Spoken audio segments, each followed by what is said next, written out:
Hey guys, good morning sa inyong lahat. So ngayong araw na to, meron tayong biyahe. Actually, ako lang mag-isa pala yung uuwi ngayon ng probinsya. Ang gagamitin ko sa sakyan, noong nakaraan kasi gamit na natin yung Pajero. So ngayong araw na to, gagamitin natin itong owner type jeep ko. Ayan, so sa dinami-dami ng mga sasakyan, mga bossing, na nagawan ko lang ng fuel consumption test. So ito, hindi ko pa nagagawan to. Siya nga pala mga boss, yun yung gagawin nating video bukod sa biyahe ko sa probinsya ngayong araw. Ayan. Ang makina nga pala nito mga boss, familiar na siguro yung iba rito. Toyota 4K, gasoline engine, 4-cylinder, 1.3. Tapos, rear wheel drive, 4-speed transmission. Okay, so manual transmission yan. Meron nga pala akong kasama sa biyahe. Ayan, yung aking Dogo. Okay. Dinala ko na nga rin pala yung scanner ko, hindi para sa sasakyan na to. Para sa mga, actually meron mga magpapacheck sa akin sa Kabanatuan. May mga client ako doon, so dinala ko yung scanner natin. And syempre may mga pinauwi si mother. Kailangan natin iuwi yung mga gamit niya doon sa bahay niya. Ayan.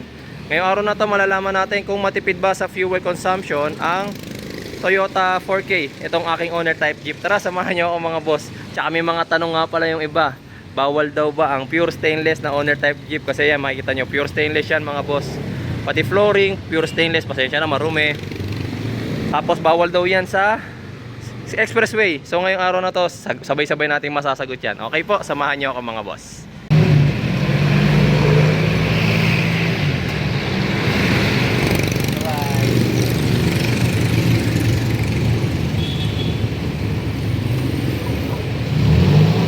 Nandito na tayo sa gasoline station. Pinapa-full tank lang muna natin yung owner type jeep. At ayun yung aso ko. Mukhang gusto na mag-drive. Okay. Mahaba-haba yung trip natin ngayong araw. Diyan ka lang, diyan ka lang.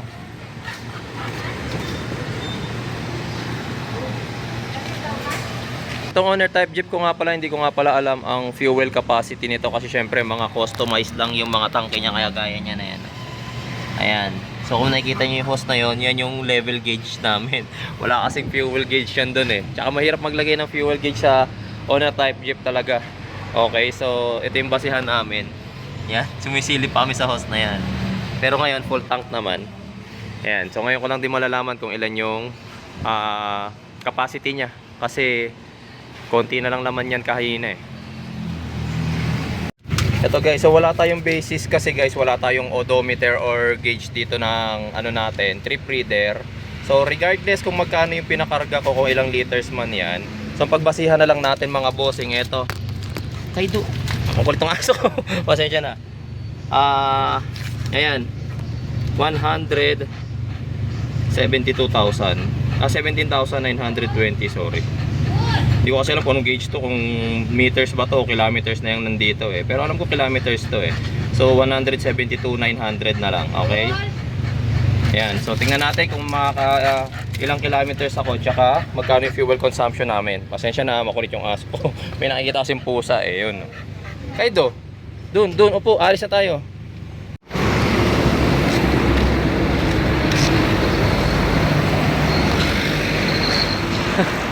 Waiting muna yung aso ko habang papakabit ko ng RFID dito.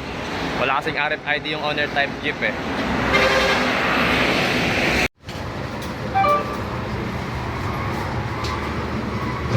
Diyan, Kaido. Ay.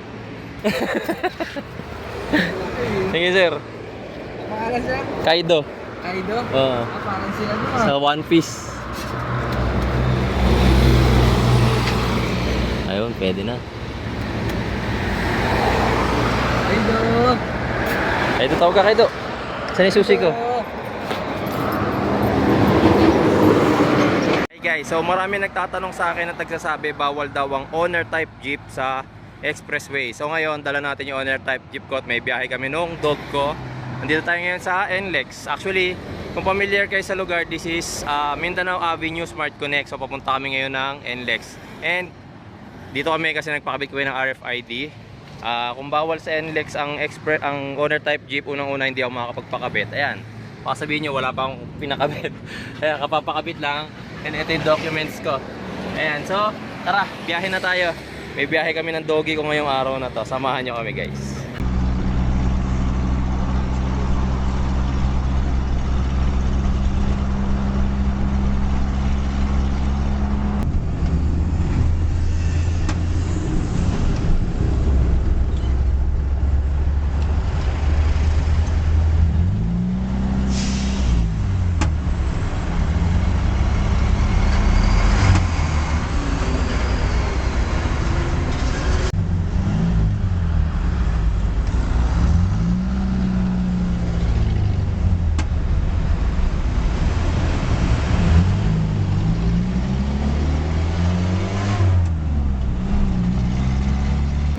And guys, so nandito na kami ngayon sa Plaridel Bypass. Plaridel Balagtas Bypass Road. Stop over muna kami sandali. Konting check up lang. Dahil nga first time ko ilo-long ride ulit tong owner type jeep ko after ma-restore. Check lang kung syempre brake fluid especially. Sa makina, sure naman ako walang leak to. Coolant, silipin na rin natin. Ayan, hindi naman nababawasan yung ating coolant. Tires, okay pa rin naman yung mga tires natin. And si Kaido. Gutom ka na, Kaido? Gusto mo na kumain? Wait lang, Kaido. Mamadali na yung aso. Gusto na niyang kumain, guys. Yun na, yun.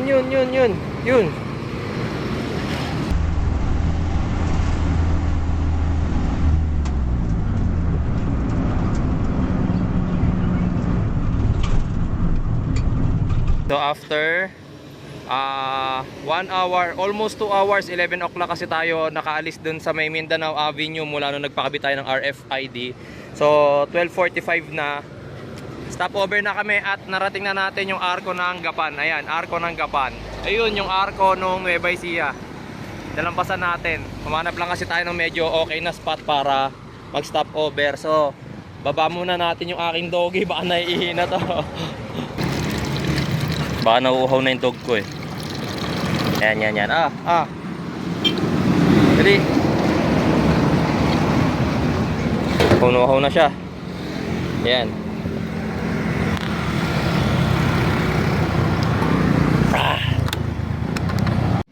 Hey guys, so ano na lang, mga 3.2 kilometers na lang nandun na tayo sa amin. Pero naisip ako magpagasolina na. Dito na ako sa Petron. Okay, so nakakaano na tayo, 93 or pa 94 kilometers na tayo. 17,383.8. 3 kilometers na lang mga boss. Ayan, so yung makikita na natin kung malakas ba sa fuel consumption tong owner type jeep namin. Grabe, mag-alas dos na rin guys. Ayan guys, so nandito na tayo sa probinsya namin. Ito yung bahay namin. Ayan. Yung dog ko. O di ba masaya, first time niya makapunta dito. Yung mga pinsan ko nandun pa. Kaso paano kami tatawid, daming aso. Sama pa naman yung aso ko. Mamaya mapaawa yung aso ko rito. So kumain lang ako sandali ng tanghalian at gutom na. Ito, pakita ko na sa inyo yung ating fuel consumption test dito sa ating owner type jeep. Siya nga pala, may konti akong concern kasi nga kung mapapansin nyo, aftermarket yung gauge na ganito. So hindi to ay accurate. Diba kanina nung nagpagasolina ako, sabi ko sa inyo, nakaka 94 kilometers na ako. Which is medyo dahil nga syempre ilang beses na ako nag-uwi sa probinsya, tas marami na rin ako na test na sasakyan dito ng fuel consumption test. Kaya alam ko na mula sa amin hanggang dito, alam ko mga 105 or 108 kilometers ata. Pero ito, pakita ko na rin sa inyo. Sa Waze, ayan o, sinearch ko ulit yung bahay namin, papunta sa Waze. Sa Waze, 115, pero may nilikuan kasi rito na hindi dapat niya nilikuan. So, alam ko talaga mga 108 kilometers lang eh. Pero dito sa gauge na to, 94. Okay, so, medyo may inaccuracy yung ating gauge. Pero sige, pagbasihan pa rin natin yung 94. Naka 94 kilometers daw ako. Na biyahe based do sa gauge siya. Wala, yan yung ano natin eh. Yan yung ating pinagbasihan eh. Divide 94 kilometers divide ilan liters yung pinapakarga ko? 7.78. 7.78. Kung sabi dito, ang fuel consumption daw nitong aking owner type jeep is 12.08 kilometers per liter. Base yan sa 94 kilometers na sabi ng gauge. Pero kung pagbabasihan natin, which is yung usual na alam ko, 105 kilometers talaga to mula rito sa amin hanggang bahay, divided by 7.78, so 13.49. So bahala na kayo kung ano yung masusundin nyo, yung 12.08, itong 13.49. Pero syempre, ako guys, kabisado ko na. Dahil nga alam ko 105 kilometers yun mula dito hanggang sa amin. So yun yung para sa akin, 13 kilometers per liter, hindi na masama mga bossing, manual transmission, 4-speed, 1.3 liter gasoline engine, Toyota 4K mga bossing. So maraming salamat sa inyong panonood mga boss. Tsaka pala, ilang araw ako dito sa probinsya, kaya meron po sa inyo na magpapacheck ng bibilhing sasakyan, e-tax coding or ano man po. Message lang po kayo sa page mga bossing para ma-servicean ko po kayo. Thank you po.